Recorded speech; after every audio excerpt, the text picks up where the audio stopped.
Well, hello. Welcome to Spindle City Straight Talk. I'm Chip, And I'm CJ. and it is Monday in the Riv, and it is Christmas. As you can see, I have, wait a minute, which side of it? Oh, yeah, these things are backwards on a camera. I am in a Christmas spirit here. I have my Santa hat on, and when Christmas comes to Fall River, Santa came last night. But he had to get ready. I think CJ's got a picture of him getting ready to come to Fall River. Let's see if we can get that up. Heading to Fall River, and he's made Heading sure to he's got his Fall bulletproof River. vest on. He's got a bulletproof vest on, and I heard that the reindeer all had flak jackets and helmets when he flew over Fall River. Yeah, Rudolph That had to douse his nose because it was making for a good target for the that's Fall River right. shooters. Yeah, and on a somber note, we did unfortunately have a fatality and another injury prior to the holiday, and I think CJ said they've identified the victim. Right. He Yeah, was and 44 years old, so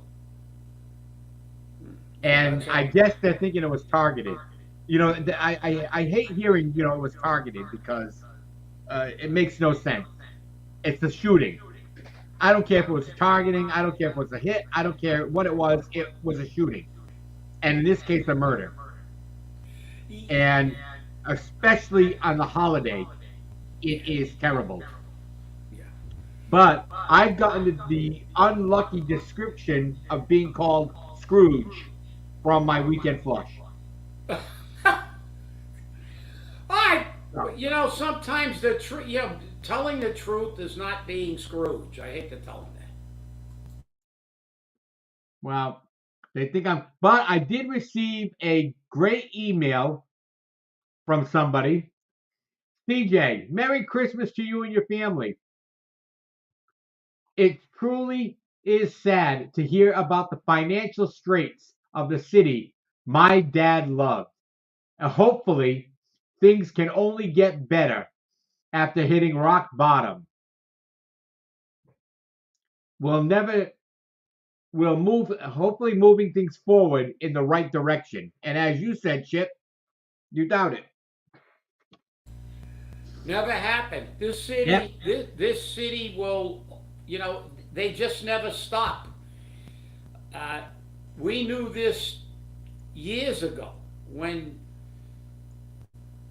we're always out of money, we're always strapped, and it's getting worse. The last time we had a fairly stable city was when Carlton Viveris was in office. We had revenue sharing from the feds. We had people who voted. Now we get on to the real crux that people voted.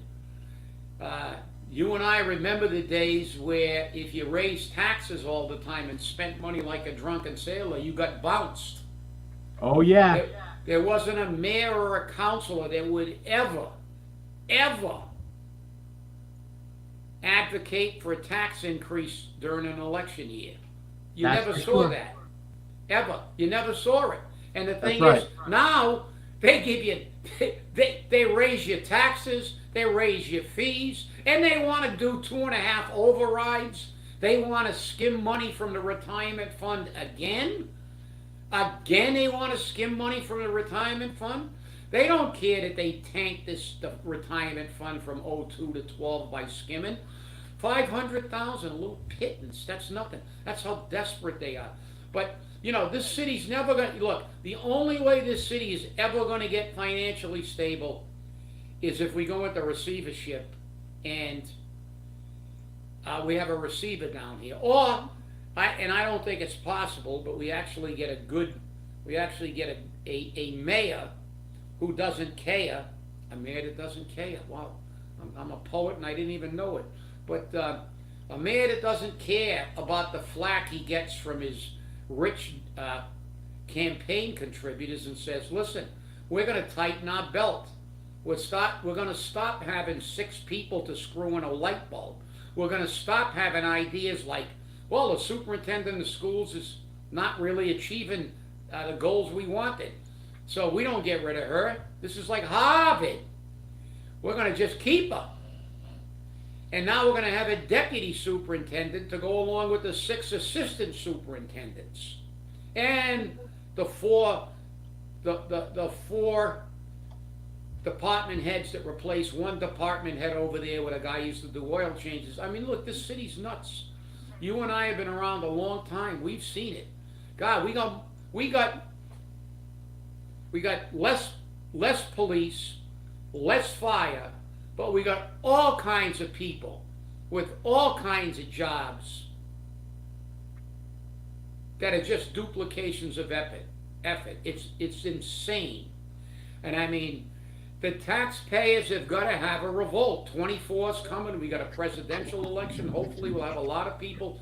And hopefully, the greatest Christmas present you can give me, people, is go to the polls. And I want to see a lot of people running for office. We're going to try to get people, Citizens Alliance for Accountability in Government, we're going to try to get people, recruit people to vote and to run. We're trying to we got to get people in. We can't change this thing because these people, they don't care. They're rich. They got money. Inflation doesn't bother them. They're just gonna urinate your money in a hole and let all their friends get rich. So with that, CJ, back to you. It's interesting that Mr. X said that haters love to hate on those that do the right thing and speak up about the issues in Fall River. I'm used to it. I've been doing it on this show for 12 years, and Chip's used to it by now. But you know what?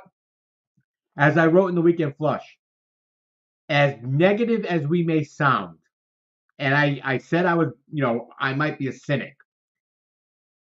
We've been right. We've been right. We were right about Jazel. And I'm not saying he was a bad man, because actually he was probably he was one of the best mans we had in a long time. The only problem was he had sticky fingers. But we've seen it. We've said what was going to happen. We said what was going to happen when they brought out the trash fee. We said what was going to happen with the purple bags with Will Flanagan. And we made that happen. Sometimes, if you can get your head out of your ass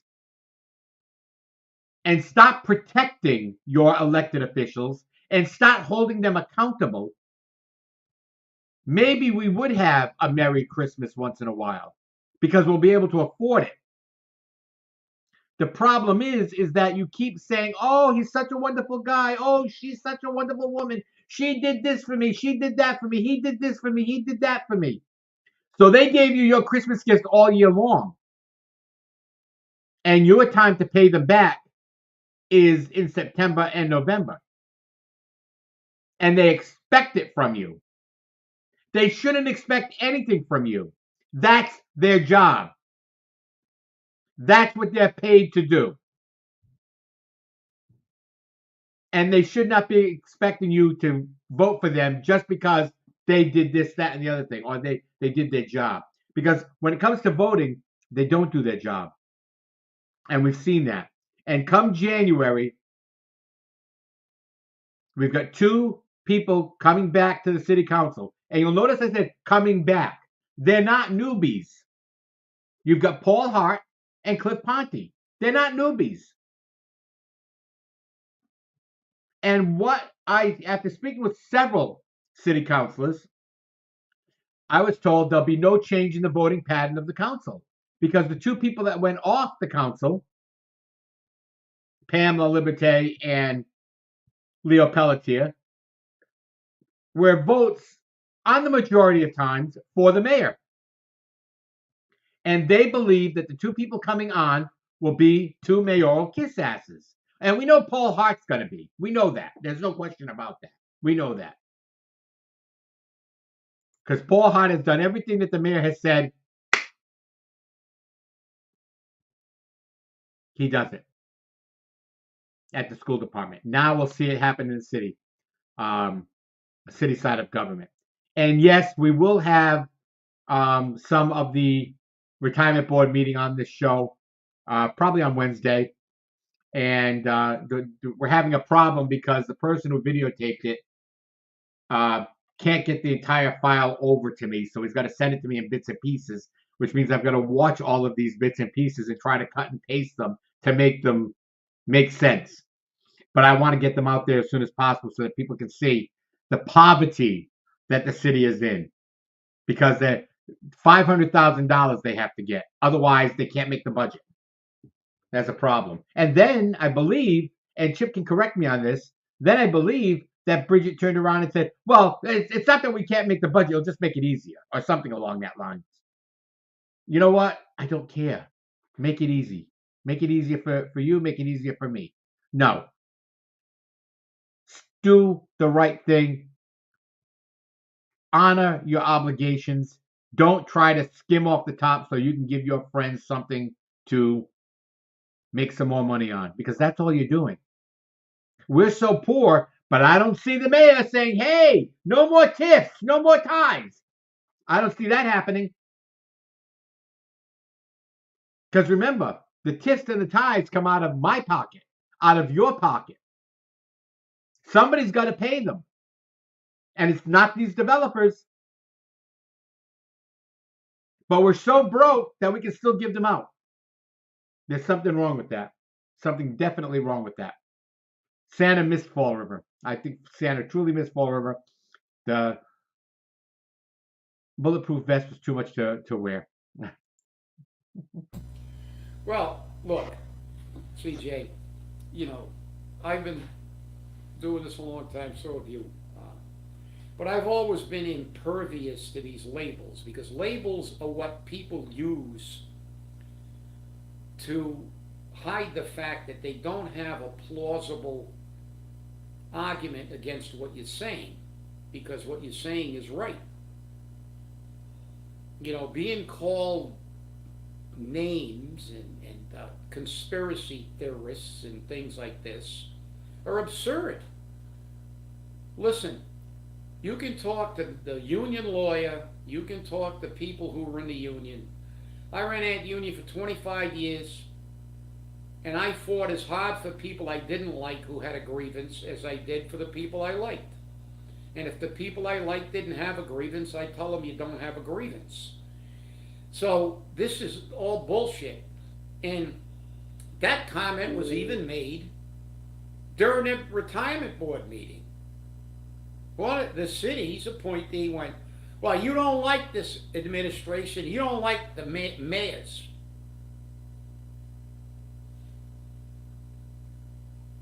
That's not true. I've had mayors that I actually got along with off the job. It was my job to advocate for the people, for the employees, for the firefighters. John Mitchell's a classic example. I wrote a scathing letter to the editor. We went hammer and tong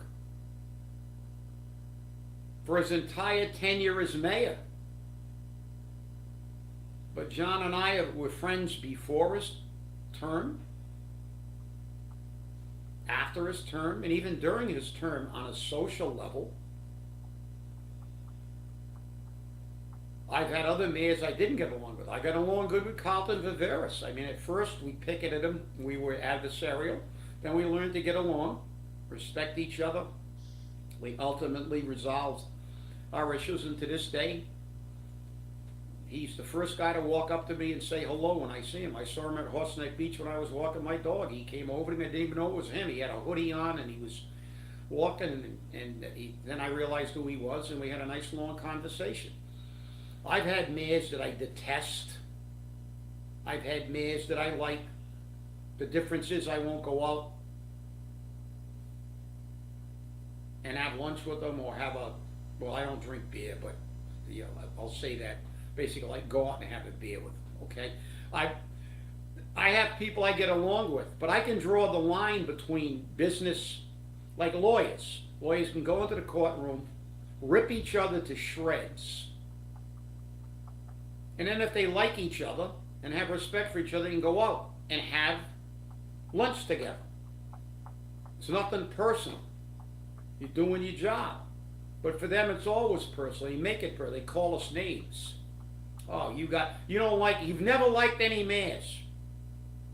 Well, maybe because I was always fighting for the people, and they're always trying to give their friends jobs and screw the taxpayer and the employees. I still remember that article in the New Bedford Standard Times, Sunday Standard Times, that had the headline, and I think it's somewhere up in my attic. It said,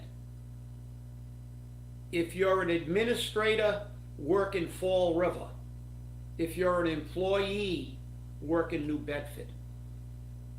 Because all the administrators in Fall River were making far more than the administrators in New Bedford, but all the employees were doing better than the Fall River employees. We had to fight tooth and nail for every penny. Do you think I care? I was accused of, because I want to put our money into the retirement system, not repeat the mistake they made from 02 to 12. Then I was accused of holding them hostage. I don't know how I'm holding them hostage. They've been allowed to pay late interest free, for 15 years, which is not, it's not legal, but they'd allow them to do it. I want to change that. So they want to play around. They would rather put that $500,000 into the city bank account so they can piss it in a hole than put that $500,000 in the investment portfolio of the retirement system so we can generate more income and move higher up from the place from the hole they dug us by skimming from 02 to 12. But I'm unreasonable. That's it. I'm holding them hostage. They're not holding us hostage. Give it, like CJ said, giving out tiffs, giving out ties.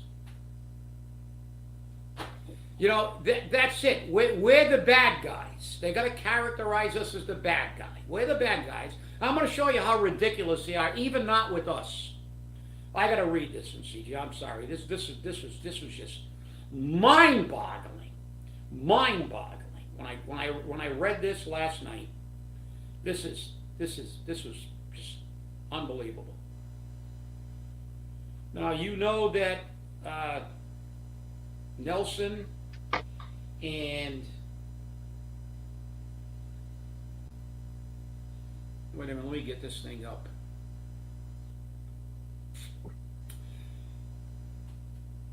Let it do. Okay, I'm getting it now. You know, there's a movement for the to try to make to revisit the charter. Yeah, redo the charter. Basically, I'm trying to read it now, but I got it. So I guess Nelson posted something, and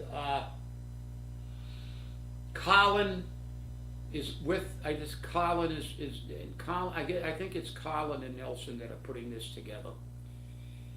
And so they posted something, and this is what one of the. I mean, this is absurd, but I mean, I read this and it was mind-boggling. From some guy, and it may not even be a real person. It may be one of these manufactured profiles. Some guy named Mark Lewis, M-A-R-C Lewis. This group seems to be supporting voter fraud. How are you? Number one, that whole line is absurd. How are you promoting voter fraud when you're advocating changing a charter, which is basically the constitution of the city? I mean, if this guy is real, he's probably got the IQ of a turnip. Okay? Our elected officials vote on raising taxes and fees. Yes. And therein lies the problem. That's not a positive. That's a negative when you get bums in office. That's why, because the new charter, they're looking to advocate to have checks and balances for these people, like audits. We do not have town meetings. Of course we don't. This is a city, bonehead, to decide issues. We elect people to hold office and make the decisions as we hold them accountable, but you don't hold them accountable. You don't. Their decision should be predicated on what the people want, because whether you realize it or not, the Constitution of this state clearly states in Article 4 that we are the government, and in Article 5, or part of the first, that these people are not running the government. They are our substitutes. These are the exact words in there. They are our substitutes and agents, and at all times answerable to us. This is why we need a charter that makes it easier for us to recall them, to hold them accountable. That charter sucks, and everybody knew it. It was in court the day after it got passed. Now, this group has tried other scams with no support. Scams. See, they always got to be derogative. They are conspiracy theorists. Oh, another label. Conspiracy theorists. Okay. Our charter, this is the one, CJ. You ready? You make sure you belt it in. You might fall out of your chair when I read you this one. I'm locked down. Our charter is strong! Exclamation point. This may be the only human being in the city of Fall River that thinks this charter is strong. Even the people who put it through now realize it sucks. It's a piece of shit. And they know it. Our charter is strong. If this guy isn't a shill for the administration, I'm Santa Claus. So with that, CJ, I'll turn it back over to you. Ho, ho, ho. Ho, ho, ho, that's for sure. And Mr. X again, there you go. Oh, right there. As I said before, with people wanting to do the right thing for the greater good. Yeah, and that's, and I can understand why Mark Lewis, or whatever his name is, or if he's even a real person, would say these people have, tried to pull these things before. You know what? The recall had 3, if I remember correctly, attempts before the 4th one took ground, because they had what was needed to incite the public to revolt and to get rid of their administration. And I believe there was 4. You might be able to correct me on that, Chip. There was three first original attempts, and then a 4th, because I believe you were part of 1 or 2 of the original attempts. Well, yeah, they weren't. They were attempt. We began them, but we didn't have the traction. They were giving us all kinds of legal trouble about the wording of everything. And then we worked, we stayed diligent with our head down, and we finally got got through the legal wording piece, and we had the traction by that time, and it went forward. So it was kind of a continuing saga of that. But remember one thing, you notice, nobody ever condemned the recall attempt that failed. Not the only one that ever succeeded. Nobody ever condemned the recall attempt that was initiated by Cooganites against Jason. Remember that. Because who was there? 2 people who were so far up Coogan's ass, if he farted, their heads would explode. They started that recall. Nobody talks about them. Oh, they're conspiracy theorists. They're trying to overthrow the government. Why are they trying to get people that we elected out? No, because they didn't like Jazel, and they were working their pals with Coogan. You don't hear them getting called names. It's only the people that do what they don't like. I say, look, you don't like what I do? Prove me wrong. And when you see that meeting, you'll see one thing, and you never heard a peep from the city side, when Jim Machado said, you may not like his delivery, but all his facts are always correct. crickets. They don't like to hear the truth. Everything I put in that meeting, I had proof of. I had proof. And that's the problem. But they never complain when somebody they like has a recall. Then it's the greatest thing since sliced bread. Yeah, our recall started, and the Corporation Council was giving us all kinds of trouble, kept kicking back kept kicking it back. It wasn't worded correctly. It was this, it was that, it was this. Then we had to say, okay, we got to kind of just sit back and try to get everything worked out, and perseverance pays off. We stayed, we persevered, and we got together, and you and I had that meeting at the Elks, and we had that meeting, and the organization began to grow, and it was successful. But that's irrelevant, people. What's relevant is we were doing what everybody has a right to do in the United States. Have our opinion and attempt to do what we feel was right. But you can't do that. It's just like on the federal level. The Democrats can do anything they want. They can murder people, BLM riots, they let them go. Somebody walks around in the Capitol. Not that I'm saying that January 6th was right. It was wrong. But they get 6 years in jail for walking around with antlers on, with horns on. BLM people cause billions of dollars of damage, hundreds of billions of dollars of damage, murdered people. Nothing. They get to buy houses with all the money people gave them. So this is the problem. These people are hypocrites. I'm going to fight for what I believe in, and I always have, and I have a record of this. If I think I'm right, I'm going to fight to the death. That's it. So I'm going to fight, and I'm going to fight for the people. I've always been a union guy, always been a people guy. And whether I agree with you or whether I like you or dislike you has no bearing on whether we are going to fight. We fought for the recall. We didn't hate Flanagan. We didn't hate Flanagan. And, it was because we felt that he wasn't doing a good job. And that's the key. The key is that, listen,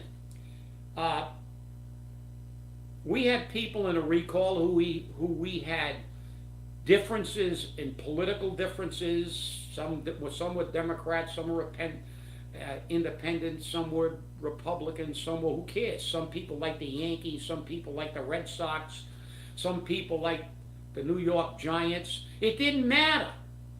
We were together because we had an issue that we all agreed on and we felt was important. And that's our right as Americans. And these people who continue to try to condemn other people, I don't give a damn how hard they fight. I was there to fight. They don't want to fight. They don't want you to talk. They're going to call you a name so you can't talk. That's their strategy. Shut them up, put them in jail, call them names. I fought a lot of grievances in my time. I fought this city. I've been fighting this city my whole life fundamentally. And frankly, do I like most mayors? No. I've never seen a mayor yet that did what I thought was totally in the best interest. I had some mayors that did a halfway decent job, but it had nothing to do with the way they feel about how I feel about them personally. It had to do about what they were doing. Just like I always say, my next door neighbor, if he was a plumber and he was a shitty plumber, I'd never hire him to do my plumbing. It doesn't mean I can't go over to his yard and sit down in his yard. He invites me to his cookouts all the time. So it's like, okay. But this is the whole problem. The whole problem is these people do not want debate. They always talk about democracy, but they don't want democracy. But in reality, we've got to remember one thing. This country is not a democracy. It is a constitutional republic. And a republic means that we elect people to represent us. And if they don't represent us, we have every right to remove them, because that's what the Declaration of Independence said. Right out of the gate, when we separated from England, it said, when a government fails to act, and I'm paraphrasing now, on behalf of the people, it is their right, and actually their obligation, to change that government. So when you're looking at a charter, or you're looking at the people rising up, trying to change what they feel is wrong, they are doing their duty as Americans. And if your only response is to say, you don't like the mayor, you don't like this, you're right. I can't stand politicians. So that's it, CJ. Back to you. Well, isn't that interesting? But if you try to change the government, you're called an insurrectionist, and you're prosecuted, which is a sad state of affairs. Only if you're a Republican. That's true. Only if you're a Because Republican. if you do it as a Democrat, especially a MAGA Republican, especially a MAGA Republican. Yeah, if you do it as a Democrat, they say it's shopping without money. That's it. Or it's a mostly peaceful demonstration as the city burns down behind them. That's right. This is their hypocrisy. I'm talking about, another swear word. It doesn't start with an F this time. It starts with an H. History. They forgot the history of this nation. That this nation was created to have the people be able to say anything they want, even if you don't like it. That's right. That's right. That's the way it should be. And we found out what it is when they don't like what we have to say and they take us off the air. Okay? With the threat of withholding $100,000 by the mayor. That is what your mayor does. Okay? And that's not acceptable to anyone, especially me. It's just not acceptable. And I'll tell you now, I think Mr. X said it very well here, where he said, this city is very fortunate to have a long-running show like this. Okay? And we are a long-running show. We've been doing this for 12 years plus, and we will not stop. They'll have to drag us out of here in body bags, because that's the way it's going to be. And that's exactly how it's going to be. And, we brought this up a little earlier. We didn't get into it too much, but on Saturday, there was a shooting at approximately 5:15 in Fall River on High and Bank Streets. There was a fatality of a 44-year-old man, and another person was injured. I guess their hand got shot or something. They have not made an arrest, but Merry Christmas, Fall River. Homicide number 4. Homicide number 4. And this is, and what's Paul going to say? Well, it's only 4 homicides. I mean, we're better than we were a few years ago. It's, it's something we can get control of. Obviously, you can't get control of it. You haven't got control of it yet. So, obviously, it's a little more difficult than you thought. So, with that, I want to wish everybody a very, very Merry Christmas. And remember. Oh, Mr. X said there was also a hospital lockdown. See that? Hospital lockdown. This is what Fall River has. You wonder why Santa Claus has got to wear a flak jacket. Yeah, because of the shootings. Because of the shootings. They were on, that's correct. Mr. X is correct. Yeah, they did have a lockdown, and as you said, I hope everybody has a really, really great Christmas. But 4 homicides was only because they had bad aim. We had a lot of shooting incidents, a lot of shots fired. And because of the fact that we were lucky enough that they couldn't hit a bull in the ass with a banjo, most of them, that we've only had 4 homicides. That does not change the fact that the people do not feel safe in their streets. And when Santa Claus has to wear a bulletproof vest, you know we're in trouble. That's it. We're definitely in trouble. Well, I want to thank y'all for watching. Remember, have a Merry Christmas, and we will see you on Wednesday. Have a wonderful, wonderful day, and remember, spend the time with your family and friends. It's a special day.